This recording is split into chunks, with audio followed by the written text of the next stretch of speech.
Jean 20, 17, Jésus a dit, « Je monte vers mon Dieu. » Donc, il n'est pas Dieu. Voilà une objection fréquente, une critique fréquente qui est faite à l'encontre de la divinité de Jésus. Si Jésus est Dieu, comment peut-il dire « Je monte vers mon Dieu » ? Écoutez cette vidéo jusqu'à la fin et tout sera clair pour vous. Vous comprendrez, vous verrez clairement comment cela est possible que Jésus soit Dieu et en même temps qu'il puisse dire « Je monte vers mon Dieu ». Bonjour, chers auditeurs et auditrices. C'est un plaisir pour moi de vous retrouver pour continuer à répondre à l'objection relative à la divinité de Jésus qui est tirée de Jean 20, 17. À savoir, comment Jésus peut être Dieu puisqu'il a dit lui-même « Je monte vers mon Dieu ». Aujourd'hui, je vais répondre entièrement à cette objection. Nous avions commencé à analyser cette objection dans ma vidéo précédente qui était intitulée « Jésus est-il Dieu même s'il a dit « Je monte vers mon Dieu ». Cette vidéo se trouve à l'adresse suivante. Donc, si vous allez à cette adresse, vous allez trouver la première partie de cette vidéo. Donc, j'avais commencé à répondre à la question et aujourd'hui, je continue.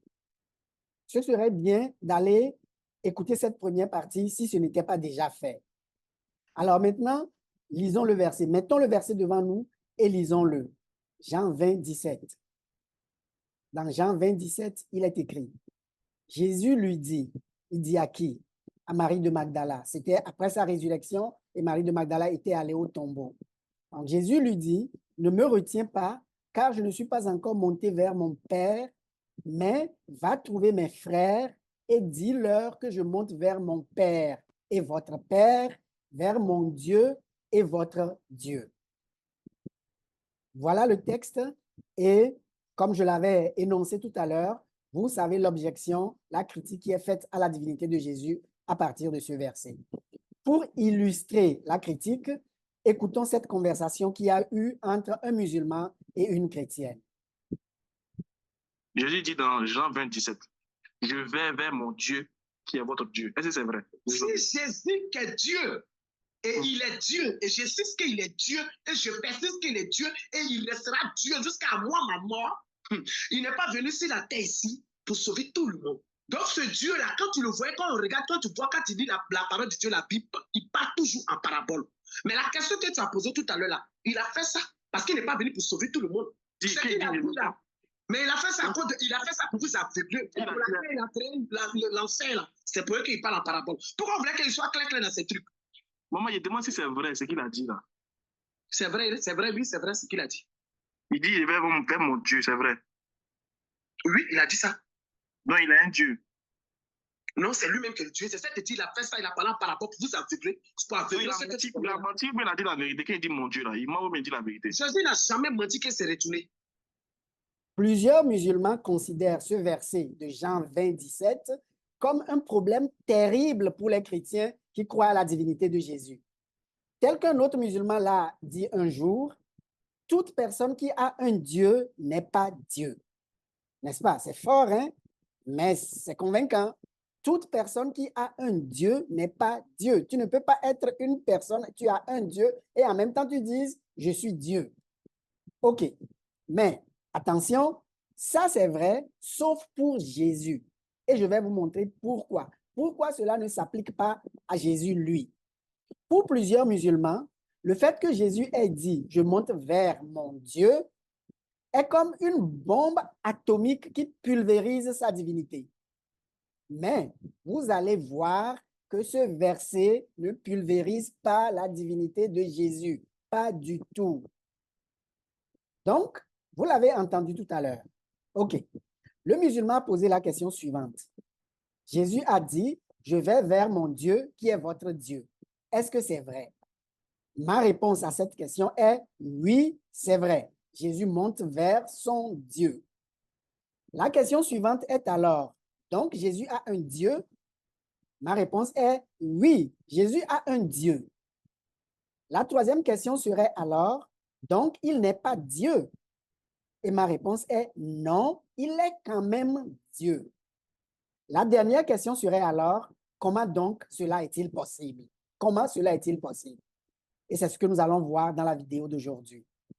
Dans ma vidéo précédente où j'avais commencé à traiter le présent sujet, je vous avais laissé avec 7 questions auxquelles je vous avais demandé de répondre en se basant sur Jean 1, verset 1 à 18 et Jean 20, verset 1 à 18.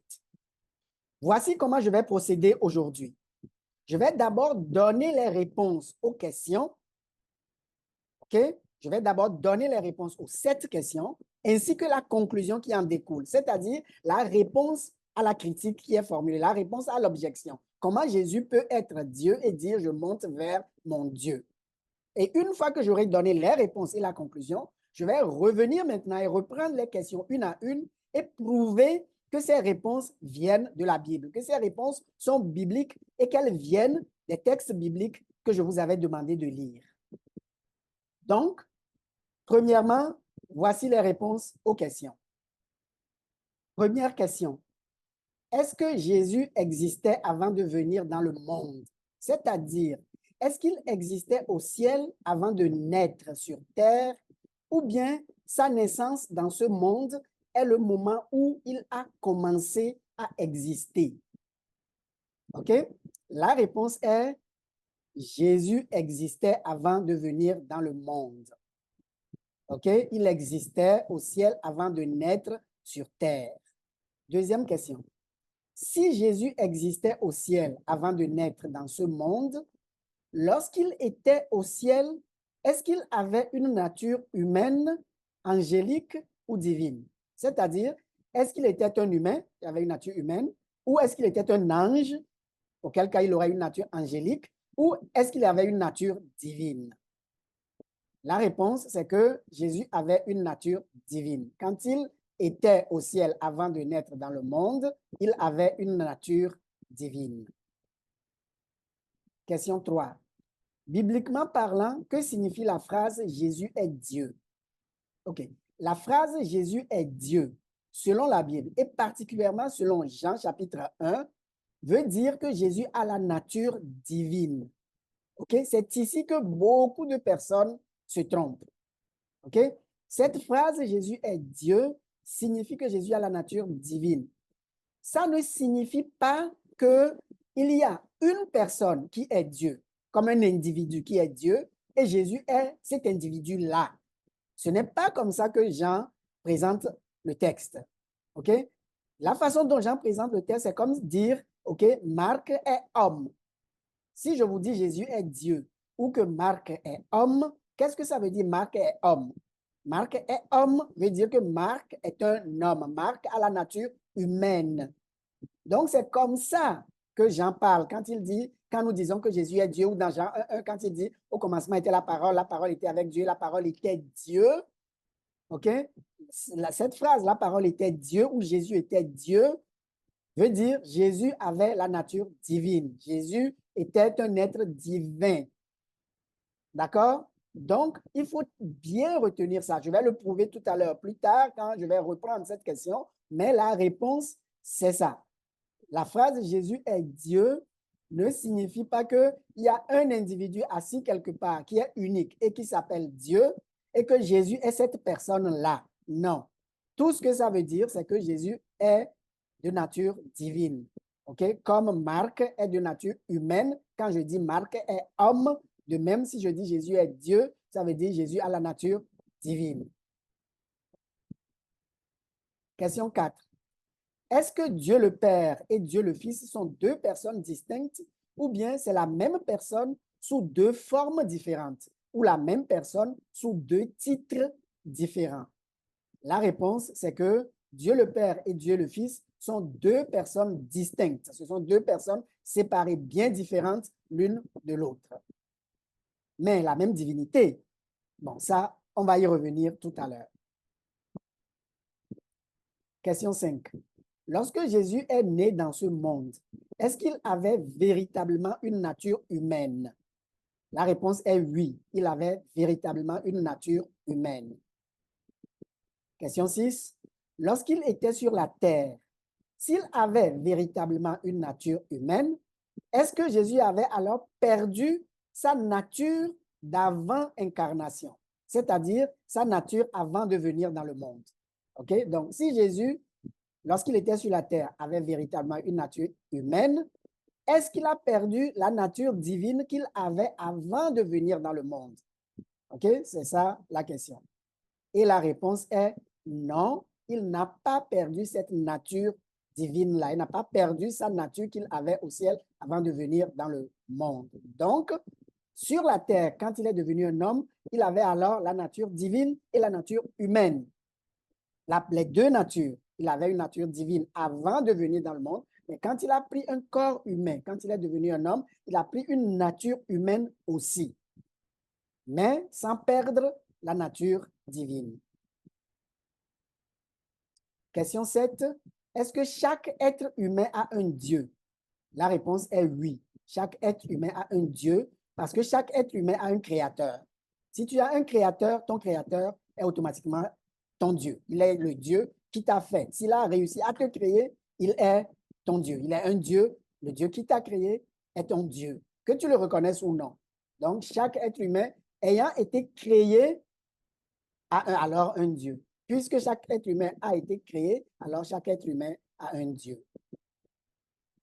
Alors, quelle conclusion tirer de ces 7 réponses par rapport à la critique qui est faite à la divinité de Jésus à partir de Jean 20, 17?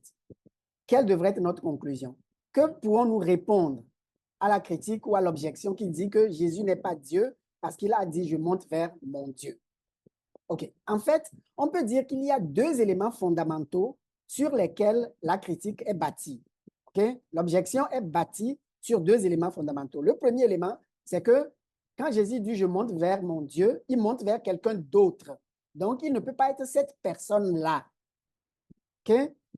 Et le deuxième élément, c'est que quand Jésus dit « je monte vers mon Dieu », alors, cette personne-là est son Dieu. Si la personne vers qui il monte est son Dieu, il est évident qu'il n'est pas Dieu lui-même.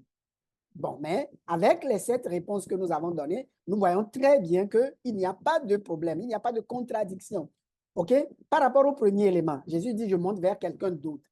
Bon, mais nous avons prouvé que, ou nous avons répondu, du moins jusqu'à présent, nous avons répondu qu'il y a 2 personnes distinctes, Dieu le Père et Dieu le Fils. Donc, si le Fils, qui est Jésus, dit « je monte vers mon Père, je monte vers mon Dieu », il monte vers une autre personne, les 2 personnes étant distinctes. Donc, c'est pour ça que je disais que c'est très, très, très important de saisir dans Jean 1.1 que le Fils est différent du Père. OK? Alors, il y avait 2 personnes, le Fils et le Père. Jésus est le Fils, il dit, je monte vers mon Dieu, il monte vers une autre personne. Et il n'y a pas de contradiction, puisqu'il y avait effectivement 2 personnes dans le verset, le Père et le Fils. Et le deuxième élément fondamental sur lequel la critique était fondée, bon, on répond à ça aussi en disant, quand Jésus dit, je monte vers mon Dieu, c'est normal, puisqu'il avait une nature humaine aussi. Jésus ayant une nature humaine, en tant qu'être humain, a un Dieu. OK? Et ce Dieu-là est son Dieu. Son Dieu, c'est Dieu le Père. Alors, dire, je monte vers mon Dieu. Oui, Jésus a un Dieu. Pourquoi? Parce qu'il avait une nature humaine aussi. En tant qu'humain, qui était véritablement humain, véritablement un homme, OK? Il n'y a pas de problème à ce qu'il ait un Dieu. Au contraire, c'est même bien qu'il ait un Dieu. Il fallait qu'il ait un Dieu, puisque en devenant humain, c'est quelqu'un d'autre qui lui a créé le corps humain qu'il a. C'est le Père. Nous allons le détailler tout à l'heure, que le Père, Dieu le Père, étant le créateur du corps humain que Jésus a pris, alors il est normal que Jésus ait un Dieu en tant qu'être humain. Il dit, je monte vers mon Dieu. Il a un Dieu, oui, en vertu de sa nature humaine, il a un Dieu. Mais sa nature humaine ne fait pas disparaître sa nature divine. Il est Dieu en vertu de sa nature divine. Il est Dieu le Fils. OK? Et en vertu de sa nature humaine, il est homme. OK? Et alors, il dit, je monte vers mon Dieu qui est votre Dieu. Il s'associe à ses disciples en disant, je suis un humain comme vous. Okay? Dans ma nature humaine, je suis comme vous. Et j'ai un Dieu comme vous aussi, vous en avez. Et nous deux, nous avons le même Dieu. J'ai un Dieu, c'est votre Dieu. Nous sommes donc ensemble. Dans cette catégorie d'humains-là, nous avons le même Dieu. Donc, voilà la réponse à la critique ou à l'objection qui est soulevée. Maintenant, est-ce que tout ce que je viens de dire là vient vraiment des textes bibliques? Est-ce que ça vient de Jean 1, verset 1 à 18 et de Jean 20, verset 1 à 18? OK. Donc, je vais reprendre les questions une à une et je vais démontrer que mes réponses viennent des passages bibliques que je vous avais recommandé de lire. La première question était ceci. Est-ce que Jésus existait avant de venir dans le monde? C'est-à-dire, est-ce qu'il existait au ciel avant de naître sur terre? Ou bien sa naissance dans ce monde est le moment où il a commencé à exister? La réponse se trouve dans Jean 1, verset 1 à 3 et le verset 14. OK. J'ai marqué en bleu tous les versets qui sont pertinents pour répondre aux 7 questions.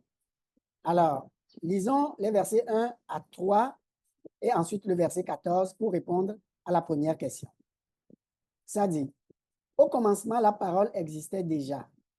La parole était avec Dieu et la parole était Dieu. Elle était au commencement avec Dieu. Tout a été fait par elle et rien de ce qui a été fait n'a été fait sans elle. OK. Donc, il y a une question préliminaire, une difficulté préliminaire qu'il faut résoudre avant de continuer. C'est le mot « la parole ». À quoi ça réfère ou à qui ça réfère? Quand Jean dit au commencement, la parole existait déjà, c'est qui ça, la parole? La réponse est Jésus. La parole dans toute cette section, c'est Jésus. Comment est-ce qu'on le sait? C'est qu'on continue à lire, OK? On va voir plus loin que Jean clarifie cela. Il dit au départ qu'il appelle la parole, mais plus loin, on va voir, par exemple, au verset 14, il dit, « Et la parole s'est faite homme.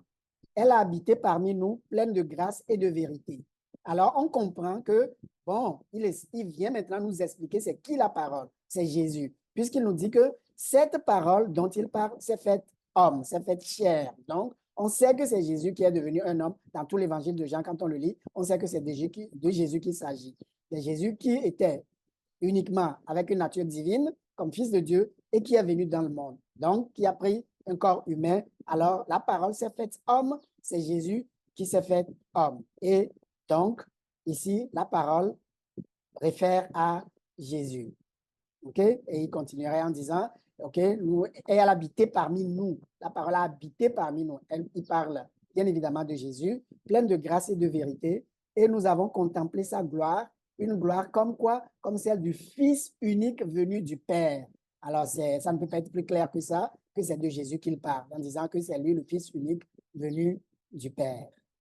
OK, donc, cette difficulté préliminaire étant résolue, revenons maintenant et répondons à la question, est-ce que Jésus existait avant de venir sur terre ou bien si son existence a commencé au moment où il est né sur cette terre?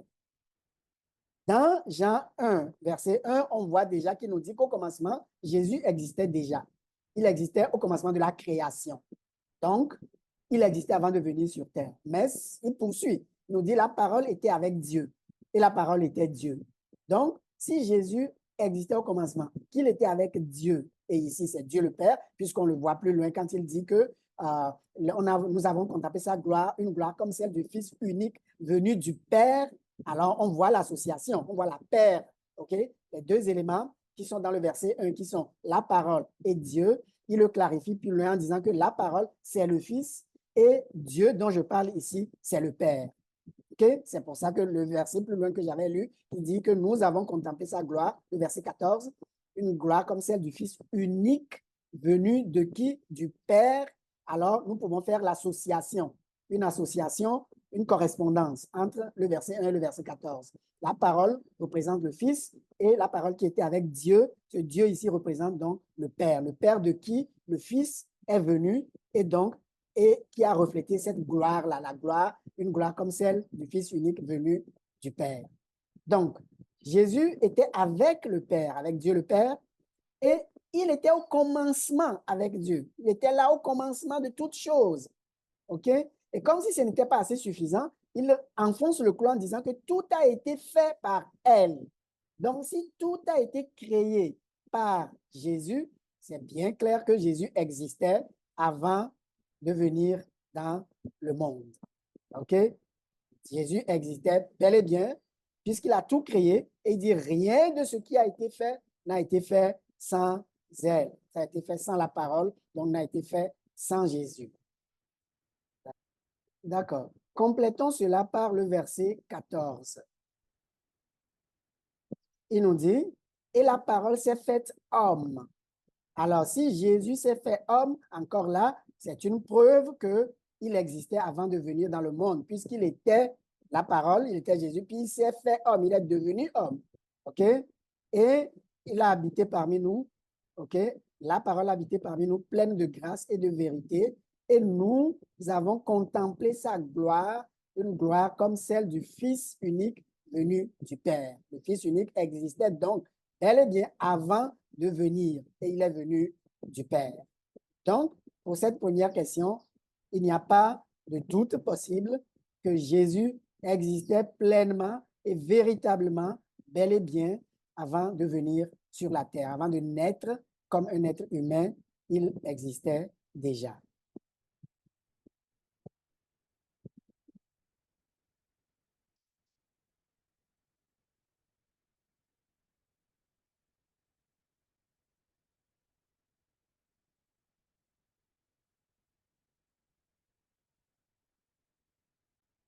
La deuxième question était, si Jésus existait au ciel avant de naître dans ce monde, lorsqu'il était au ciel, est-ce qu'il avait une nature humaine? Donc, est-ce qu'il était un être humain? Ou est-ce qu'il avait une nature angélique? Est-ce qu'il était un ange? Ou est-ce qu'il avait une nature divine? OK? Alors, lorsque Jésus était au ciel, est-ce qu'il avait une nature humaine, angélique ou divine? La réponse se trouve dans les versets 1, 3 et 10. D'abord, au verset 1. Au commencement, la parole existait déjà. Et nous avions dit que la parole, c'était Jésus. Donc, nous pouvons lire ça comme suit. Au commencement, Jésus existait déjà. Et la parole était avec Dieu, c'est-à-dire Jésus était avec Dieu le Père. Et la parole était Dieu, c'est-à-dire Jésus était Dieu. Ou plus précisément, Jésus était de nature divine. Donc, ici, la phrase Jésus était Dieu veut nous communiquer que Jésus avait la nature divine. Ça répond à la question. Mais malheureusement, en français, on ne le voit pas de façon évidente. On pourrait penser que et la parole était Dieu, signifie que la parole est le Dieu dont la deuxième phrase parlait, c'est-à-dire la parole était avec Dieu. En disant la parole était avec Dieu et la parole était Dieu, on peut se tromper et penser que Jean veut dire que la parole était le même Dieu ici, où il a dit la parole était avec Dieu. Mais ce n'est pas ça. Vous pouvez le voir en constatant que au début, quand il a dit la parole était avec Dieu, le mot avec implique nécessairement qu'il y a deux personnes. Quand quelqu'un est avec un autre, c'est qu'il y a deux personnes là-bas. OK? Notre langage n'est pas fait pour dire je suis avec moi-même. Non, le langage ne fonctionne pas comme ça. Et Jean n'a pas pour but de mêler ses lecteurs, OK?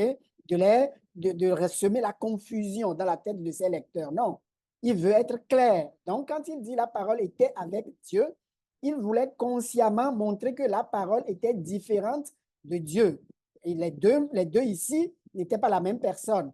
La parole était une personne et elle était avec une autre personne. Il appelle la première personne la parole et il va clarifier que c'est Jésus. Et la deuxième personne, il appelle Dieu. La parole était avec Dieu et il va clarifier que c'est Dieu le Père.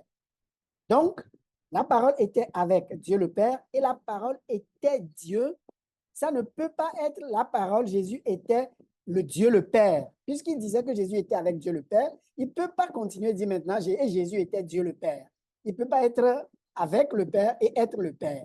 Il sait que c'est une contradiction. Ça ne peut pas. Donc, ce qu'il veut dire ici dans la troisième phrase, et c'est bien plus évident dans la langue originale qui est le grec, c'est que et la parole était divine. La parole était de nature divine. C'est-à-dire que le mot Dieu dans la deuxième phrase, la parole était avec Dieu. Ici, c'est défini. La parole était avec quelqu'un qui est Dieu le Père. Mais dans la troisième phrase, et la parole était Dieu, ce mot Dieu est plus comme un adjectif, OK? Qu'on pourrait traduire et la parole était divine. Donc, on aurait pu lire, au commencement était la parole, au commencement, la parole existait déjà, et la parole était avec Dieu, et la parole était divine. OK? L'adjectif. Ou encore, et la parole était de nature divine. OK? Ou bien, comme on pourrait dire pour un être humain, OK? Et Marc était avec l'homme, et Marc était homme. Vous voyez la différence? Si je dis Marc était avec l'homme, ça veut dire que je définis un certain homme et je dis Marc est avec cet homme-là. Marc était avec l'homme. Mais quand je dis et Marc était homme, ce que je veux dire, c'est que Marc avait la nature humaine. Marc était un humain. OK? Donc, c'est ça que ce verset communique. C'est ça que ce verset veut dire. Et si on pouvait le lire en grec, on verrait très bien la différence que le mot Dieu dans la deuxième phrase et le mot Dieu dans la troisième phrase, ce n'est pas la même formulation. OK? La troisième phrase, la parole était Dieu. Comme j'ai dit, c'est plus comme un adjectif, un qualificatif pour dire la parole était divine ou la parole était de nature divine. J'en sais que plus loin, il va expliquer que la parole, c'est Jésus. Donc, dans la première phrase, il met le décor en disant Jésus existait déjà. Au commencement, Jésus existait déjà et Jésus était avec Dieu, le Père, et Jésus était Dieu, c'est-à-dire Jésus était divin. Voilà ce qu'il a écrit, littéralement, c'est ce qu'il a écrit. Il n'a pas écrit le mot Dieu de la même façon. Donc, je reprends une dernière fois. Ce que Jean a écrit, c'est au commencement, Jésus existait déjà et Jésus était avec Dieu, le Père, et Jésus était divin. Jésus était avec Dieu et Jésus était divin. Ça veut dire Jésus était avec Dieu, le Père, et Jésus aussi avait la nature divine. OK? Et la raison pour laquelle Jésus avait la nature divine, il l'explique plus loin en disant que Jésus est le Fils de Dieu. Comme il est le Fils de Dieu, il a la même nature que Dieu le Père, que son Père. Voilà le décor que Jean est en train de planter. Donc, dans le premier verset, on le voit que Jésus avait la nature divine. Au verset 3 aussi, on le voit que Jésus avait la nature divine avant de venir sur la terre. Le verset 3 dit, « Tout a été fait par elle, par la parole, qui est Jésus. Tout a été fait par elle, et rien de ce qui a été fait n'a été fait sans elle, sans la parole. Rien de ce qui a été fait n'a été fait sans la parole. » Ça, c'est une façon de nous dire que la parole était de nature divine, que Jésus était de nature divine. OK? Pourquoi? Alors, quand il dit « Tout a été fait par Jésus », il aurait pu s'arrêter là. Pourquoi a-t-il ajouté « Rien de ce qui a été fait n'a été fait sans Jésus » ? Okay. Il y a une raison pour laquelle il a fait ça. Okay? C'est que s'il s'était arrêté à la première partie où il dit « Tout a été fait par Jésus », quelqu'un pourrait penser « Ah, OK, mais Jésus, lui, a été créé pour peut-être avant. Il a été créé en premier et ensuite, il a créé les autres personnes, les autres choses, l'univers et tout le reste. » OK? Mais Jean veut être clair. Il veut préciser que non, non, non, non, Jésus n'a pas été créé. C'est pour ça qu'il dit « Et rien de ce qui a été créé, de ce qui a été fait, n'a été fait sans Jésus. Rien de ce qui a été créé n'a été créé sans lui. » Vous voyez? Jean fait ici deux groupes distincts. Il met les choses qui ont été créées d'un côté et les réalités qui n'ont pas été créées de l'autre. D'accord? Quand il dit rien de ce qui a été fait, alors ça veut dire qu'il y a une catégorie qui contient toutes les choses qui ont été faites, toutes les personnes, tous les êtres humains, les animaux, tout ce qui a été fait dans une catégorie. Mais il dit tout ce qui est venu à l'existence à part création, tout ce qui a été fait, OK? Rien de tout cela n'a été fait sans Jésus. Ça veut dire que de l'autre côté, il y a Jésus. Du premier côté, il y a les choses qui ont été créées, qui ont été faites. Et de l'autre, il y a les choses qui n'ont pas, ou les personnes qui n'ont pas été faites. Les personnes qui n'ont pas été faites, ce sont les personnes divines. Il n'y a que Dieu qui peut exister de lui-même, qui peut exister de toute éternité de lui-même, sans avoir été créé, sans avoir été fait. OK? Donc, Jean dit rien de ce qui a été fait. Donc, tout ce qui a été fait et tout ce qui est venu à l'existence en étant fait, c'est d'un côté, et de l'autre, il y a les êtres divins, eux, qui n'ont pas été faits. Donc, ceux qui n'ont pas été faits, c'est les personnes divines. OK? Ils ont la nature divine. Bon, alors il dit, rien de ce qui est créé n'a été créé sans Jésus. Donc, Jésus ne fait pas partie des choses créées. S'il faisait partie des choses créées, Jean aurait dit que le Père a créé tout, a créé le Fils et a créé les autres choses aussi. Mais il nous dit que rien de ce qui a été créé n'a pu être créé sans Jésus. Donc, Jésus ne fait pas partie des choses créées ou des personnes créées. C'est ça qu'il veut clairement dire ici, que Jésus ne fait pas partie des choses créées. Les choses créées, les personnes créées sont d'un côté et les personnes non créées sont de l'autre. Et les personnes non créées, c'est Dieu le Père et Dieu le Fils. C'est pour ça qu'il dit que le Fils a tout créé et tout ce qui a été créé, rien de ce qui a été créé n'a pu être créé sans lui. Donc, lui-même existait de lui-même. Il n'a pas été créé. Alors, pourquoi je dis que ça prouve que Jésus a la nature divine? C'est que, puisque Jésus n'a pas été créé, ça veut dire qu'il existait lui aussi de toute éternité. Il existait tout seul. Il existait de lui-même avec Dieu le Père de toute éternité. Donc, s'il a toujours existé sans avoir été créé, il n'y a que quelqu'un qui a la nature divine qui peut exister de toute éternité, qui peut exister de lui-même sans avoir été créé. N'importe qui existe sans avoir été créé a nécessairement la nature divine, est nécessairement Dieu. Okay? Dans le sens d'avoir la nature divine, il est Dieu. Okay? Il n'est pas homme, et il n'est pas un animal, et il n'est pas une plante. Toutes ces réalités sont venues, il n'est pas un ange. Okay? Toutes ces catégories, tous ces éléments, eux sont venus à l'existence par création.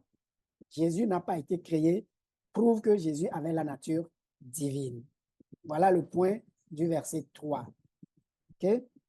Et si on va au verset 10, il dit, la lumière était dans le monde. Okay? La lumière était dans la parole. Okay? Et il dit maintenant que cette lumière était dans le monde et le monde a été fait par elle, par cette lumière-là qui est en Jésus. Pourtant, le monde ne l'a pas reconnu. Alors, il reprend ici que le monde a été fait par Jésus. Donc, encore une fois, c'est pour dire que ce qui a été créé par Jésus. Et tout ce qui a été créé, rien de ce qui a été créé n'a été créé sans Jésus. C'est le même argument qu'il répète au verset 10.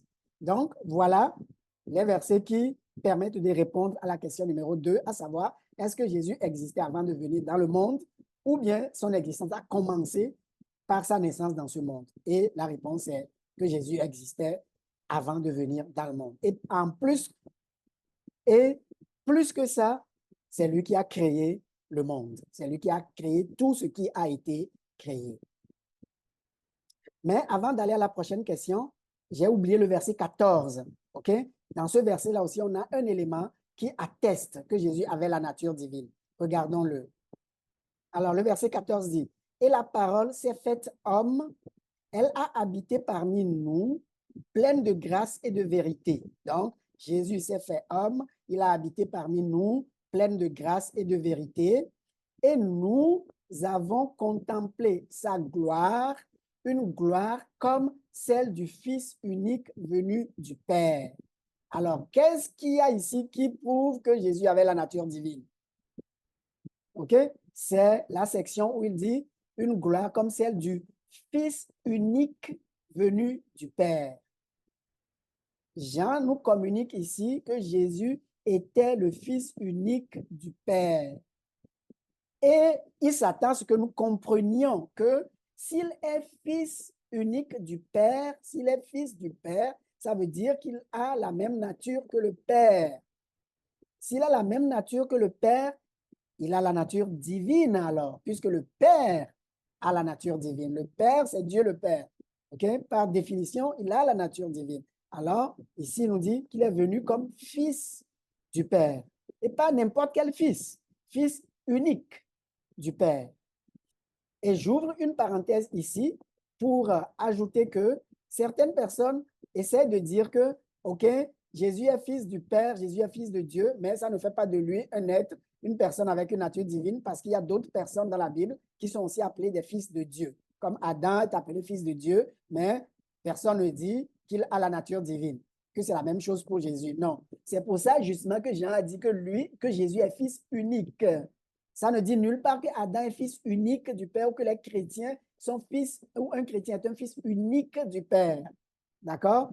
J'ai fait une vidéo sur ce sujet-là, OK? Et je vais en faire une autre pour élargir la réponse que j'avais donnée dans la vidéo qui traitait de ce sujet. Mais ici, j'ouvre la parenthèse pour dire pourquoi nous disons que le titre Fils de Dieu implique que Jésus a la nature divine. Ok, Jésus, lui, il a la nature divine. Il est Fils de Dieu. Ça implique qu'il a la nature divine, il a la même nature que le Père. Dans tout l'évangile de Jean. Alors, Jean fait exprès pour insister, pour dire qu'il est Fils unique du Père. Il est le seul qui a cette caractéristique d'avoir la même nature que le Père. Quand on dit quelqu'un est unique, il est unique dans sa catégorie. Il est unique en son genre. Quand quelque chose est unique, lui, il est fils unique en son genre. Il n'y a pas un autre fils comme ça. OK? Adam n'est pas comme ça. Les disciples de Jésus ne sont pas comme ça. Les fils de Dieu, dans le Nouveau Testament, on nous appelle, nous les disciples de Jésus, des fils de Dieu. Nous ne sommes pas dans cette catégorie-là. Nous ne sommes pas des fils de Dieu de la même façon que Jésus, lui, il est fils de Dieu. Il y a une différence. OK? Nous sommes des fils adoptifs, alors que Jésus, lui, est un fils propre, un fils qui a la même nature que le Père et qui existait de toute éternité avec le Père. Je ferme la parenthèse. Donc, voilà, le verset 14 aussi nous conduit à dire que Jésus avait la nature divine, puisqu'il est fils et un fils d'un genre unique du Père. Un fils qui a la même nature que le Père, puisqu'il existait lui aussi de toute éternité avec le Père. Alors, voilà. Passons maintenant à la question suivante. La question 3. Bibliquement parlant, que signifie la phrase « Jésus est Dieu » ? Bon, alors ça se trouve dans le verset 1. Dans le verset 1, nous lisons « Au commencement, la parole existait déjà. La parole était avec Dieu et la parole était Dieu. » Que signifie, bibliquement parlant, Jésus est Dieu? OK. Je crois que la confusion doit être dissipée une fois pour toutes. D'accord? Quand vous entendez un disciple de Jésus-Christ, un chrétien dit Jésus est Dieu, vous ne le comprenez peut-être pas de la façon biblique dont ça devrait être compris. C'est que Jésus est Dieu ne signifie pas qu'il y a une personne qui est Dieu, qui est assise quelque part dans un fauteuil ou sur un trône, c'est cette personne unique-là, et Jésus est cette personne-là. Comme si on voulait dire Jésus est Dieu le Père, ou Jésus est Dieu le Père, c'est la même personne. Non, ce n'est pas ce que la Bible dit. Dans le langage de la Bible, qui est malheureusement mal compris et formulé par erreur, comme si Jésus et Dieu le Père, c'est la même personne. C'est une erreur, ça. Dans le vrai langage biblique, les deux sont différentes. Et quand ça dit que Jésus est Dieu, c'est que Jésus est divin. Jésus a la nature divine. C'est un adjectif. Jésus est homme, veut dire que Jésus est un humain. Et Jésus est Dieu, veut dire que Jésus est divin. Jésus est un divin. Il a la nature divine. D'accord? Il n'a pas la nature des anges, il n'est pas un ange, il n'est pas dans la catégorie des humains, il n'est pas dans la catégorie des animaux, des arbres, il est dans la catégorie divine, il a la catégorie des personnes divines. D'accord? Retenez ça pour toujours. Jésus est Dieu, veut dire Jésus a la nature divine. D'ailleurs, personnellement, je pense qu'on devrait s'éloigner de plus en plus de cette phrase, Jésus est Dieu, et être plus précis, dit Jésus a la nature divine. Okay? Comme ça, c'est clair qu'on ne veut pas dire que Jésus est la seule personne qui a la nature divine, qui est Dieu le Père, et c'est lui Dieu le Père. Non. Jésus a la nature divine. Jésus est une personne de nature divine. OK? Avant de venir dans le monde, il avait la nature divine. OK? Et c'est ce que nous voulons dire par Jésus est Dieu. OK? Quand il va venir dans le monde aussi, je vais répondre à ça tout à l'heure. OK? Est-ce qu'il avait perdu la nature divine ou pas? C'est une des questions, justement, que je pose plus loin. Bon, d'accord. Alors, c'est clair. Bibliquement parlant, la phrase « Jésus est Dieu » veut dire « Jésus a la nature divine ». Il n'est pas Dieu le Père, il est Dieu le Fils. Mais il a la nature divine, tout comme Dieu le Père. Donc, je viens maintenant à la question 4, où je suis spécifique. OK, je demande, est-ce que Dieu le Père et Dieu le Fils sont deux personnes distinctes ou bien c'est la même personne sous deux formes différentes? OK, ou avec deux titres différents. C'est la même personne qui est tantôt appelée Dieu, Dieu le Père et Dieu le Fils. C'est la même personne. Est-ce que c'est ça ou bien ce sont deux personnes distinctes? OK? La réponse se trouve dans les versets 1, 2, 14 et 18. On le trouve à au moins ces 4 places-là. Alors, on voit dans le verset 1, ça dit « Au commencement, Jésus existait déjà. » OK? Et Jésus était avec Dieu et Jésus était Dieu. Parce que c'est Jésus la parole. Alors, quand je vais le lire, je peux substituer, je peux remplacer le mot parole par le mot Jésus. La parole, c'est Jésus. Donc, je peux lire au commencement, Jésus existait déjà et Jésus était avec Dieu et Jésus était Dieu. Ou au commencement, la parole existait déjà, la parole était avec Dieu et la parole était Dieu.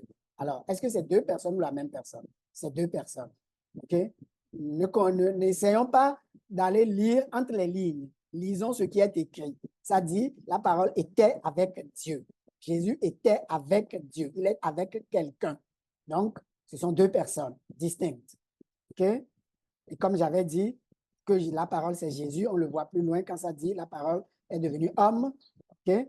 Mais ça dit aussi que la parole a révélé ça, la parole a montré sa gloire, une gloire comme celle du Fils unique, venu du Père. Il est venu du Père, il a le Père, donc il y a le Père et il y a lui. Okay? C'est deux personnes distinctes. Donc ensuite, on a dit qu'on pouvait trouver aussi au verset 2, ça dit, OK, elle était au commencement avec Dieu. La parole était au commencement encore là avec Dieu. Ça fait deux fois qu'il le dit. Il le dit, verset 1, la parole était avec Dieu. Verset 2, il revient, il dit encore, la parole était au commencement avec Dieu. Le mot avec doit signifier quelque chose. OK? Il a un sens. Avec, c'est quelque chose avec une autre chose. C'est une personne avec une autre personne. Donc, ce sont deux personnes distinctes. Quand on va au verset 14, okay, il dit, et la parole s'est faite homme, et elle a habité parmi nous, pleine de grâce et de vérité. Et nous avons contemplé sa gloire, une gloire comme celle du Fils unique venu du Père. OK? Qu'est-ce que ça veut dire de venir de quelqu'un? Il y a une personne qui est le Fils unique et cette personne est venue d'une autre personne qui est le Père. Donc, c'est deux personnes distinctes. Le Fils est venu du Père. C'est différent, c'est distinct. OK? Il y a le Fils, il y a le Père. Et finalement, au verset 18, on voit qu'il nous dit que personne n'a jamais vu Dieu. Et on sait que le mot Dieu, dans le texte, il nous avait précisé que c'est le Père. Okay? Quand il utilise Dieu, ça réfère à Dieu le Père. Ici, c'est le Dieu le Fils qui le précise. Quand il ne précise pas, c'est le Père. Okay? On l'a vu au verset 1. Alors, il le reprend ici, il dit, personne n'a jamais vu Dieu. Comme on l'a dit, Dieu le Père. Personne n'a jamais vu Dieu le Père. Dieu le Fils unique. Alors, c'est différent, c'est distinct. OK? Personne n'a jamais vu le Père, mais le Fils, Dieu le Fils unique, ça veut dire deux personnes distinctes, et qui continue en disant, Dieu le Fils unique qui est dans l'intimité du Père. C'est encore là deux personnes distinctes. OK? Le Fils est dans l'intimité du Père. Et c'est lui qui l'a fait connaître. Il a fait connaître qui? Le Père. Donc, le Père et le Fils sont distincts. Ne mélangeons plus jamais ça. OK? Nous, les êtres humains, on n'a jamais vu Dieu le Père. Ça qui dit personne n'a jamais vu. Mais quelqu'un d'autre qui est Dieu le Fils, quelqu'un donc qui est différent du Père, lui l'a vu. Et cette personne-là est dans l'intimité de ce Père-là. C'est deux personnes distinctes. Et cette personne, Jésus, a fait connaître le Père. OK?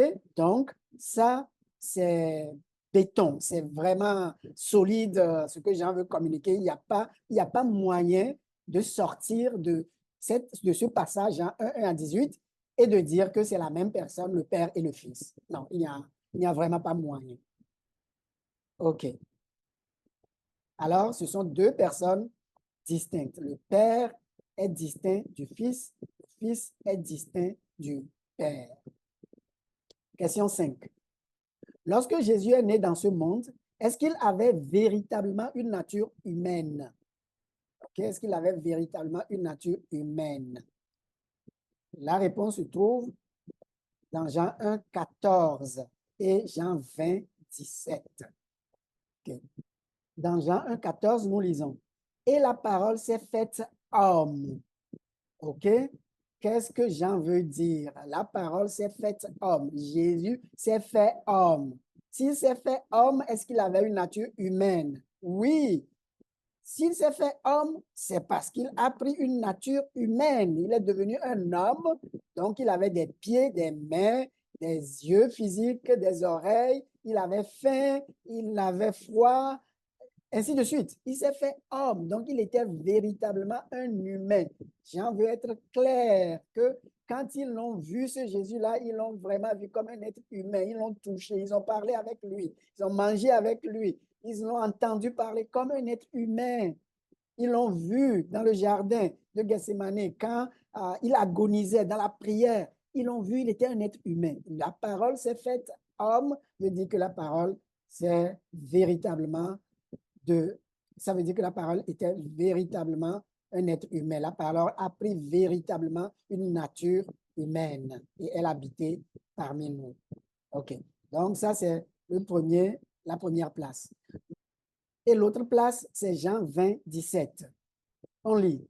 Jésus lui dit à Marie Magdala, Jésus lui dit, ne me retiens pas, car je ne suis pas encore monté vers mon Père, mais va trouver mes frères. Qu'est-ce que ça vient faire ici? Pourquoi il dit mes frères? Va trouver mes frères en parlant de ses disciples. Okay? Et dis-leur, ainsi de suite. Va trouver mes frères. Nous savions qu'avant de venir sur la terre, il avait une nature divine. Et maintenant, il dit, va trouver mes frères. Est-ce que ses disciples aussi avaient la nature divine? Non. OK? Il parle ici de ses disciples, ses apôtres. Il dit à Marie, va trouver mes apôtres, va trouver mes disciples. Mais au lieu de dire, va trouver mes disciples ou va trouver mes apôtres, exprès, il dit, va trouver mes frères. Donc, qu'est-ce que ça vient faire ici? Pourquoi Jésus dit mes frères? Va trouver mes frères. Pourquoi il ne dit pas va trouver mes apôtres ou va trouver mes disciples? Mais il dit mes frères. Jean a noté cette particularité-là et il nous l'a révélé, il a communiqué que Jésus a appelé ses apôtres ses frères. Pourquoi? Parce qu'il veut nous donner une illustration de ce qu'il avait dit au chapitre 1.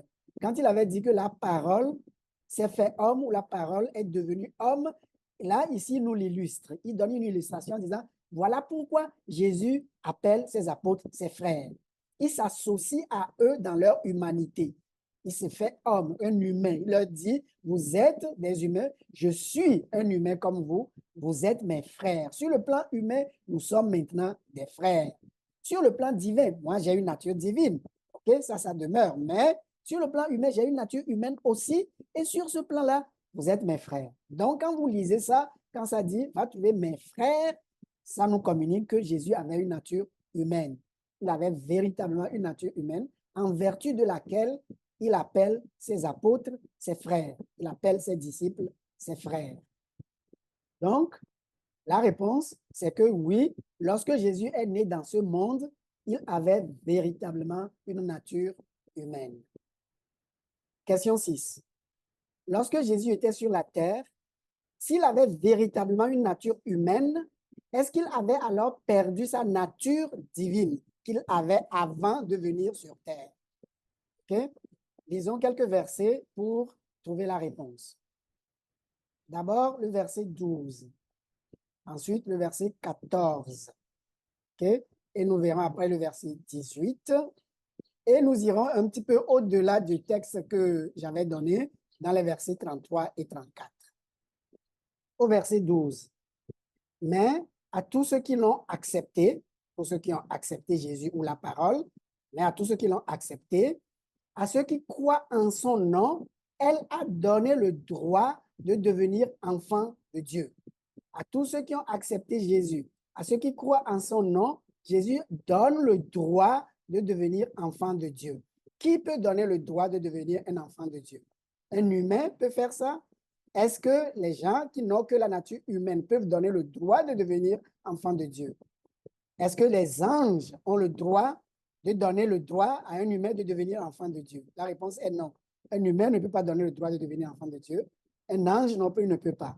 Il faut que ce soit une personne de nature divine qui a l'autorité, le droit et le pouvoir de donner à un humain, dire, tu es devenu un enfant de Dieu. Il faut quelqu'un de nature divine. Donc, Jésus, pendant qu'il était sur la terre, avait le droit de donner, avait l'autorité de donner le droit à des humains de devenir enfants de Dieu. Donc, Jésus avait la nature divine aussi quand il était sur la terre. Ensuite, le verset 14. On nous dit, et la parole s'est faite homme, okay, donc est devenue un humain, Jésus, et elle a habité parmi nous, pleine de grâce et de vérité, et nous avons contemplé sa gloire, une gloire comme quoi celle du Fils unique venu du Père. S'il était uniquement un humain sur la terre, s'il n'avait plus la nature divine, il ne serait pas appelé le Fils unique du Père sur la terre. Il serait juste un humain, une créature de Dieu. Puisque sa nature humaine a été créée, le corps a été créé, OK? Je vais donner un texte plus loin qui prouve cela, que le corps de Jésus a été créé par le Père, par Dieu le Père, OK? Mais ici, nous le voyons quand même, qui dit qu'il est le Fils unique venu du Père pendant qu'il était encore dans sa nature humaine, pendant qu'il était encore physique, il avait son corps physique, il était sur terre, on pouvait dire qu'il avait une gloire qui rayonnait de lui. Cette gloire-là n'est pas une gloire humaine ni angélique, parce que cette gloire-là rayonnait comme une gloire du Fils de Dieu, d'un Fils unique venu du Père. Donc, encore là, on voit qu'il avait la nature divine aussi. Il n'est pas venu juste comme un humain ordinaire, mais avec la nature divine. Ou au verset 18, où on lit, personne n'a jamais vu Dieu. Dieu, le Fils unique, okay, qui est dans l'intimité du Père, est celui qui l'a fait connaître. Donc, sur terre, il était encore le Fils unique de Dieu, okay, qui était dans l'intimité du Père, mais qui est venu pour faire connaître le Père. Alors, sur terre, il avait encore la nature divine. C'est pour ça qu'il est le Fils unique de Dieu sur terre. Il n'est pas juste une créature de Dieu sur terre, mais il est le Fils de Dieu sur terre. Et si on sort du cadre des 18 versets que j'avais dit de lire et qu'on allait au verset 33, OK, on lit la même chose. Il dit, ici c'est Jean-Baptiste qui parle. Il dit, je ne le connaissais pas. Je ne connaissais pas qui était le Messie ou qui était le Fils de Dieu. OK, mais celui qui m'a envoyé baptiser d'eau, Jean continue, Jean-Baptiste, je ne le connaissais pas, mais celui qui m'a envoyé baptiser d'eau m'a dit, celui sur qui tu verras l'Esprit descendre et s'arrêter, c'est lui qui baptise du Saint-Esprit. Donc, un humain ne peut pas baptiser du Saint-Esprit, il va immerger dans le Saint-Esprit, OK? Ça prend un divin pour immerger dans le Saint-Esprit. Et Jésus a cette nature divine-là qui lui donne le droit de baptiser du Saint-Esprit, de immerger les croyants dans le Saint-Esprit. Au le verset 34, il dit, et moi, j'ai vu et j'atteste qu'il est le Fils de Dieu. Jean-Baptiste dit, j'atteste qu'il est le Fils de Dieu. Pendant que Jean le voyait, Jean-Baptiste a vu Jésus comme un humain, OK? Jésus qui passait, il le voit comme un humain, mais il atteste qu'il est le Fils de Dieu. Il n'est pas juste un humain, il n'est pas juste une créature de Dieu encore là. Jean le voit comme un humain, mais qui est aussi Fils de Dieu, qui est les deux pendant qu'il marchait sur terre. Il est humain, mais il est Fils de Dieu, avec une nature divine donc. Maintenant, la question 7. Est-ce que chaque être humain a un Dieu? Nous voyons la réponse au verset 3. Est-ce que chaque être humain a un Dieu? Allons lire le verset 3. Bon, le verset 3 dit, « Tout a été fait par elle, et rien de ce qui a été fait n'a été fait sans elle. » Tout a été fait par elle, et rien de ce qui a été fait n'a été fait sans elle. En parlant de Jésus ici, qui est la parole. Tout a été fait par Jésus, et rien de ce qui a été fait n'a été fait sans Jésus. Alors, qu'est-ce que ça veut dire? Qu'est-ce que ça implique? Si tout a été créé par Jésus, et que nous, comme nous avons vu, Jésus est dans la catégorie des êtres divins, lui n'a pas été créé, mais il a créé tout. Rien de ce qui a été créé n'a été créé sans Jésus. Donc, toutes les autres choses qui existent, toutes les autres personnes, tous les anges qui existent ont été créés. Il n'y a donc que le Père et le Fils, ici, dans ce contexte, dans ce texte, qui n'ont pas été créés. OK? Plus loin dans l'évangile de Jean, on verra qu'il y a le Saint-Esprit, Dieu le Saint-Esprit, aussi qui n'a pas été créé. Mais pour le moment, ici, on est obligé de se limiter à ces deux-là parce que pour le moment, Jean ne parle que de ces deux-là, le Père et le Fils. Donc, le Père et le Fils n'ont pas été créés. Mais toute autre personne ou réalité ou existence ou animal ou ange ont été créés. Ce qui implique que ces êtres-là, ayant été créés, ont tous un créateur, ont tous alors un Dieu. Ton créateur est ton Dieu, n'est-ce pas? Puisque toute personne qui a créé une auto a l'autorité sur la voiture. Si tu sais créer des voitures, tu as l'autorité dessus. Les humains, nous avons le pouvoir, nous sommes les créateurs des automobiles. Okay? Les autos dépendent de nous. De la même façon, les êtres humains ayant été créés par quelqu'un d'autre, cette personne-là qui est leur créateur est leur Dieu. Un Dieu, par définition, c'est celui qui t'a créé. Tu peux ne pas le reconnaître, tu peux ne pas l'accepter, Mais s'il t'a créé, il a droit sur toi, il a des pouvoirs, il a de l'autorité sur toi et il est ton Dieu. Donc, puisque tous les êtres humains ont été créés, nous pouvons affirmer que tous les êtres humains ont un Dieu. Donc, je disais que puisque tous les êtres humains ont été créés, alors tous les êtres humains ont un Dieu. Parce que tous les êtres humains ont un créateur. Le texte nous dit que rien de ce qui a été créé n'a été créé sans Jésus. Tout a été créé par Jésus. Il n'y a que le Père et le Fils qui n'ont pas été créés. Alors, nous les humains, parce que nous avons été créés, nous sommes dépendants, nous sommes soumis, nous avons un Dieu qui est notre créateur. Alors, la réponse à la question est oui, tous les êtres humains ont un Dieu. Et la raison, c'est que tous les êtres humains ont un créateur. Bon, alors voilà les réponses aux 7 questions et la façon de trouver ces réponses-là dans les passages bibliques indiqués. Maintenant, comment faire une synthèse de ces réponses pour trouver la réponse à la question de départ, à savoir, quand Jésus dit « Je monte vers mon Dieu », comment peut-il être Dieu lui-même et dire cela? Comment cela est-il possible que bien qu'étant Dieu, et je précise, ça veut dire bien qu'ayant la nature divine, comment peut-il dire « Je monte vers mon Dieu » ? Alors, je vais faire la synthèse en énumérant un certain nombre de choses, en énumérant un certain nombre de vérités que nous avons touchées lorsque je répondais aux questions. Numéro 1, nous avons vu que la Bible enseigne que Jésus est Dieu, c'est-à-dire que Jésus a la nature divine et qu'il est fils de Dieu, ou mieux, il est Dieu le Fils. Ça, c'est la première chose à retenir pour faire la synthèse. Nous voyons que Jésus a la nature divine et qu'il est Dieu le Fils. Deuxièmement, nous avons vu que Dieu le Fils est différent de Dieu le Père. Ce sont deux personnes distinctes et non une personne qui apparaît sous deux modes. Numéro 3. Jésus, en venant sur terre, a pris une nature humaine aussi. Donc, il était réellement un être humain aussi. Numéro 4. À partir de son incarnation, à partir du moment où il est devenu un être humain, Jésus avait donc une double nature, la nature divine et la nature humaine. Bon, et ici, je vais sortir de l'évangile de Jean un peu et je vais vous donner un texte dans l'Épître aux Romains.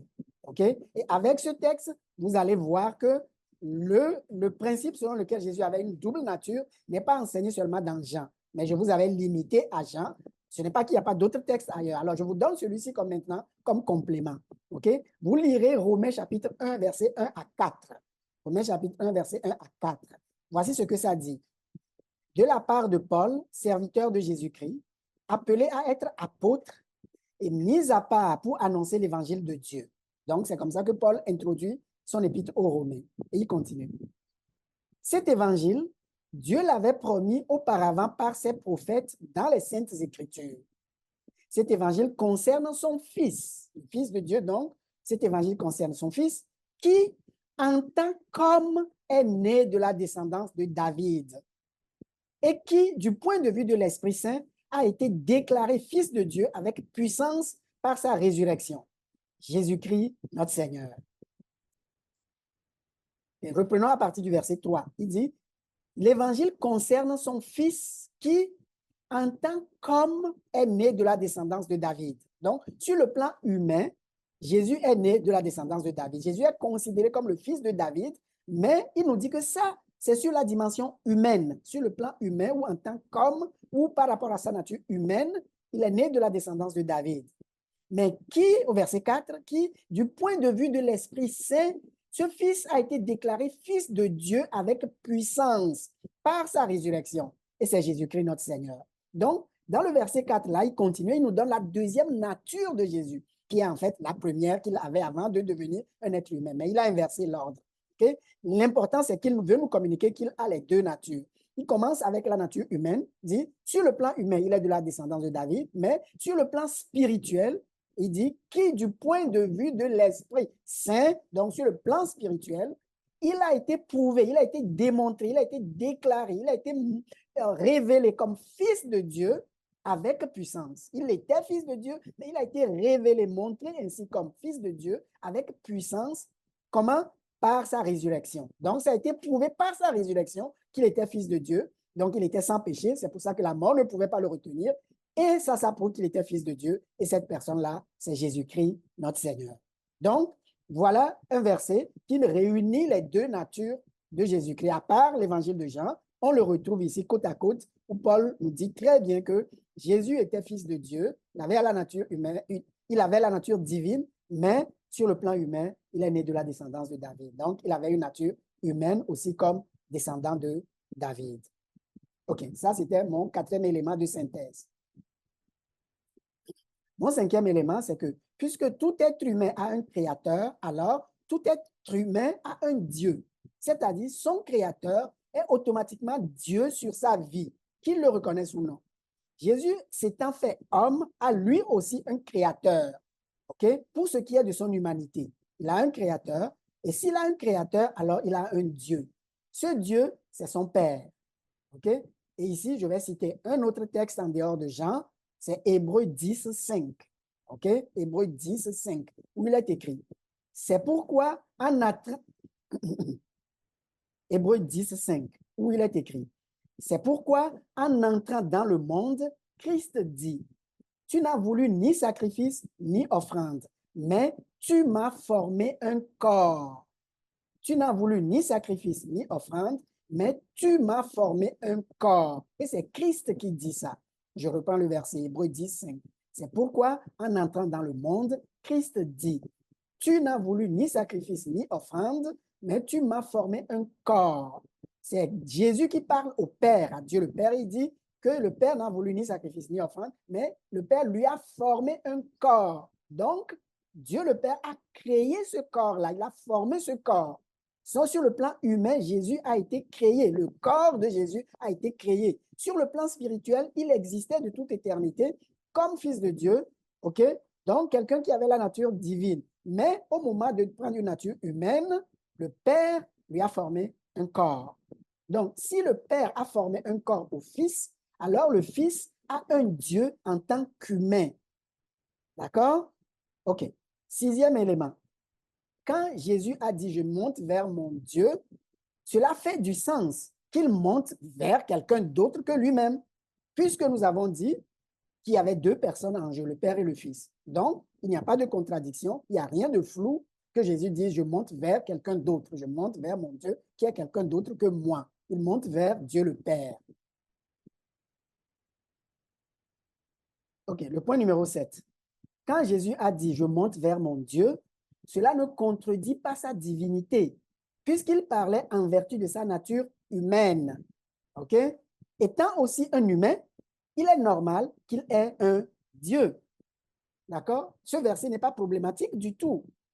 C'est juste de reconnaître que dans les versets 1 à 18, surtout verset 14, Jean avait précisé que Jésus est devenu un humain. Il était divin, mais il a pris une nature humaine. Donc, plus tard dans Jean 20, 17, quand il nous dit que ce Jésus qui était un humain aussi a dit « je monte vers mon Dieu », Jean, lui, ne s'attendait pas à ce que les gens fassent polémique autour de ça. Pour lui, il avait déjà défini ça dans le chapitre 1. Il avait défini que Jésus avait deux natures. Donc, quand il arrive au chapitre 20, il présume que vous avez lu le chapitre 1 et que vous avez vu que là, il définissait Jésus comme une personne qui était de nature divine, mais qui a pris une nature humaine. Donc, lorsqu'il est rendu au chapitre 20 et il dit, ce Jésus-là dit, je monte vers mon Dieu, pour lui, c'est clair, il n'y a rien de polémique, OK? Il n'y a aucune polémique à faire autour de ça, que Jésus dise, je monte vers mon Dieu. Lui s'attend que vous compreniez qu'il était un humain en étant devenu un homme, en ayant pris une chair humaine. Donc, il est normal qu'il ait un Dieu. Et justement, ce que Jésus fait dans Jean 27, okay, c'est de s'associer avec ces apôtres sur le plan de sa nature humaine. Quand il dit, va dire à mes frères, OK? Alors, j'avais souligné tout à l'heure que ça voulait dire s'associe à ses apôtres comme étant ses frères sur le plan humain. OK? Va leur dire, je monte vers mon Père, qui est votre Père. Pourquoi il n'a pas juste dit, je monte vers mon Père? Et il dit, et votre Père. Il est vous aussi votre Père. c'est qu'il s'associe à eux. Il dit, nous avons le même père. Nous sommes dans une famille maintenant. OK? Ça veut dire à mes frères que je monte vers mon père, qui est votre père. Et là, il continue vers mon Dieu, qui est votre Dieu. Alors encore là, il s'associe à eux sur le plan humain. Il dit, en tant qu'humain, j'ai un Dieu. C'est lui, c'est le Père qui est mon Dieu, comme il est vous aussi, votre Dieu. Nous sommes ensemble. Il s'associe tout simplement à ses apôtres. D'accord? OK. Alors, mon point numéro 8 de synthèse, c'est qu'il ne faudrait donc plus jamais, jamais, jamais que quelqu'un argumente que Jean 20, 17, quand Jésus dit « Je vais vers mon Dieu », c'est une bombe atomique qui pulvérise la divinité de Jésus. OK? Il ne faudrait plus jamais que quelqu'un fasse ça. Point numéro 9, quand la Bible parle de Jésus, elle le fait des fois en le considérant comme une personne de nature divine, donc comme Dieu, et d'autres fois en le considérant comme une personne de nature humaine. Il faut lire vraiment minutieusement ce que le texte dit. Si le texte parle de Jésus en tant qu'une personne divine, bien, c'est correct. Il faut souligner ça, il faut prendre note de ça et il faut accepter ça. Mais si un autre texte parle de Jésus comme une personne de nature humaine, il faut accepter ça aussi. Okay? Nos catégories ici doivent être élargies et nous devons intégrer les deux natures de Jésus. Il n'y a pas de contradiction en cela. Okay? Et il ne devrait plus jamais avoir d'objection à la divinité de Jésus lorsque, dans un verset de la Bible que vous êtes en train de lire, ce verset-là parle de Jésus du point de vue de sa nature humaine. Okay? Que ce verset dise que Jésus a été fatigué, il ne faut pas dire comment Dieu peut être fatigué. Si le verset dit que Jésus a été giflé, il ne faut pas dire comment Dieu peut être giflé. Il a été giflé sur le plan humain. Il était un humain. Il avait un corps humain. OK? Si le verset dit que Jésus a été crucifié, il ne faut pas dire comment Dieu peut être crucifié. Il était un humain aussi. L'humain a été crucifié. Son corps a été crucifié. Donc, toutes ces objections-là, il faut les balayer. Il faut plus jamais, jamais les évoquer. OK? Si c'était des choses qui vous troublaient, ben, vous avez la réponse aujourd'hui et j'espère que vous ne les souleverez plus. Que maintenant, vous reconnaissez comment la Bible parle de Jésus comme à la fois quelqu'un de nature divine et quelqu'un de nature humaine. Le point numéro 10, c'est que le vrai problème qui se pose, c'est que le Coran dit que Jésus n'est pas fils de Dieu. Okay? Et si tu crois que c'est le même Dieu qui parle dans la Bible et c'est lui qui parle dans le Coran aussi, alors tu vas probablement avoir tendance à dire que si la Bible dit une chose et que le Coran dit le contraire, c'est le Coran qui doit être vrai, puisqu'il est venu après la Bible. Tu vas avoir tendance à dire que la dernière révélation doit être celle qui prime, celle qui est vraie, OK? Et donc, tu te sentiras un petit peu dans le besoin de réinterpréter la Bible de manière à ce que la Bible s'aligne sur le Coran. D'accord? Puisque tu mets le Coran plus haut que la Bible, tu vas avoir tendance à dire, OK, si le Coran dit une chose, c'est ça que je prends. Si la Bible dit le contraire, il faut que je trouve une façon de faire en sorte que ce que la Bible dise là ne soit pas vrai ou ne soit pas vraiment ce qu'elle dit et que je l'aligne plutôt sur ce que le Coran dit. OK? Alors, et puisque le Coran dit que Jésus n'est pas fils de Dieu, tu chercheras à trouver des preuves, OK, que c'est vrai. Tu chercheras à trouver des preuves, même dans la Bible, que c'est vrai, que ça ne peut pas être ça. Jésus ne peut pas être Dieu parce que le Coran est supérieur, OK, et que c'est la Bible qui doit avoir un problème. C'est ça qui amène qu'on essaie de trouver des contradictions dans la Bible ou toutes sortes de critiques qui ne sont pas réellement là, quand on lit les textes sérieusement. Donc, selon moi, c'est de là que viennent toutes les objections des musulmans face à la divinité de Jésus. OK? Mais le point 11 dit, « Or, ce n'est pas vrai que le Dieu qui s'est révélé dans le Coran est le même que le Dieu de la Bible. » Ce n'est pas le même esprit, ce n'est pas le même esprit. OK? Ce n'est pas le Dieu qui s'est révélé dans le Coran ou qui parle dans le Coran, ce n'est pas le même qui parle dans la Bible. D'accord? Okay. Et le point numéro 12, c'est que maintenant que je vous ai montré que lorsque Jésus a dit dans Jean 20, 17, OK, je monte vers mon Dieu, OK, lorsque je vous ai montré que cela ne contredit pas sa divinité, qu'allez-vous faire? Qu'allez-vous faire avec ça? Allez-vous simplement oublier ça et dire, oh, je vois, c'est vrai, mais je vais trouver d'autres objections. Ou bien, allez-vous vous mettre à lire sérieusement au sujet de Jésus dans la Bible, dans le Nouveau Testament, et découvrir toute la beauté de Jésus, sa puissance, son humilité, son intelligence, sa sagesse, et par-dessus tout, découvrir son amour. Son amour qui l'a amené jusqu'à la croix où il a donné sa vie pour toi. Il a versé son sang pour toi. Vas-tu chercher cela? C'est ce que je te recommande de faire. OK? Prenez l'évangile selon Luc, par exemple, et commencez là. Lisez l'évangile de Luc progressivement, petit à petit, jusqu'à ce que vous le lisiez au complet. Ensuite, lisez les actes des apôtres de la même façon, jusqu'à la fin. Je prie et je suis persuadé qu'avant que vous finissiez ces 2 livres-là, Jésus va venir lui-même, à travers son Saint-Esprit, vous convaincre que vous êtes pécheur. Et il va vous amener à placer votre foi en lui. Il va vous amener à placer votre confiance. La foi, c'est la confiance.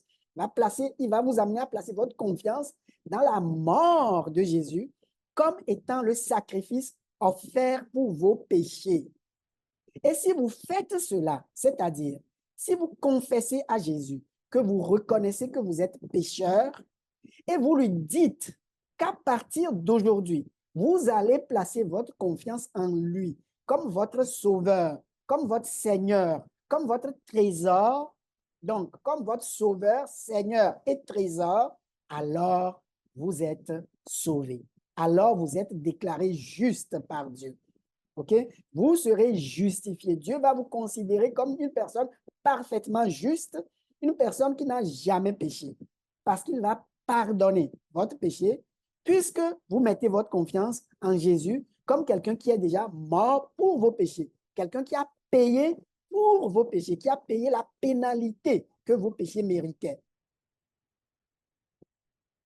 Vos péchés seront imputés à Jésus. Vos péchés seront transférés sur Jésus. Dieu va considérer que vos péchés ont déjà été placés sur Jésus à la croix, de sorte que vous, maintenant, vous n'avez plus à payer pour ces péchés-là. Il n'a plus à vous condamner éternellement en enfer pour ces péchés-là. Si vous croyez en Jésus comme ça, si vous placez votre confiance en lui comme ayant payé pour vos péchés, OK, pour tes péchés, comme il a payé pour mes péchés. Et c'est ce que j'ai fait. J'ai placé ma confiance en lui comme celui qui a payé pour mes péchés. Donc, si toi aussi tu fais la même chose, ce que la Bible dit, c'est que Jésus te donne le pouvoir de devenir enfant de Dieu, comme nous l'avons lu dans Jean 1,12. Ça dit, mais à tous ceux qui l'ont reçu, à ceux qui croient en son nom, il a donné le pouvoir de devenir enfant de Dieu. Et s'ils deviennent enfants de Dieu, c'est que leurs péchés sont pardonnés. Si tes péchés ne sont pas pardonnés, tu n'as pas la vie éternelle, tu n'es pas enfant de Dieu, tu ne peux pas être avec Dieu. Parce qu'un seul péché suffit pour t'éloigner de Dieu éternellement. Dieu ne peut pas vivre avec un seul péché, pas même un tout petit péché. Il n'y a rien de souillé qui peut entrer dans sa présence. C'est comme si tu faisais des omelettes. Tu as beau avoir 12 œufs, 20 œufs qui sont frais. S'il y a juste un œuf pourri, un seul œuf qui est pourri, qui est mélangé aux 20 œufs qui sont bons, l'omelette est gâtée, tu ne peux pas le manger. C'est la même chose avec Dieu. Un seul péché gâte tout le bien que tu as fait. Tout ce qui a pu être bon dans ta vie est gâté parce que tu as commis un seul péché. OK? Et Dieu sait que nous avons commis tous plus qu'un. Donc, notre omelette n'est pas mangeable par Dieu. Il est souillé. La seule chose qui peut nous justifier devant Dieu, c'est son pardon. Et son pardon ne peut pas être gratuit. Il faut payer la dette. Le péché crée une dette. OK? Il faut payer la dette. Et la dette, Dieu, dans son plan, a conçu que c'est le Fils de Dieu qui viendra payer pour. Et ce Fils-là, il a ressuscité pour le prouver que lui était sans péché. Et quand il est mort, il n'était pas mort pour ses propres péchés. Il n'est pas mort pour les péchés de Jésus. Jésus n'est pas mort pour les péchés de Jésus. Jésus est mort pour les péchés des humains. Donc, toi aussi, à ton tour, ton péché sera imputé à Jésus, sera placé sur Jésus à la croix. Tu seras libre de tes péchés. Tu seras pardonné, éternellement justifié par Dieu.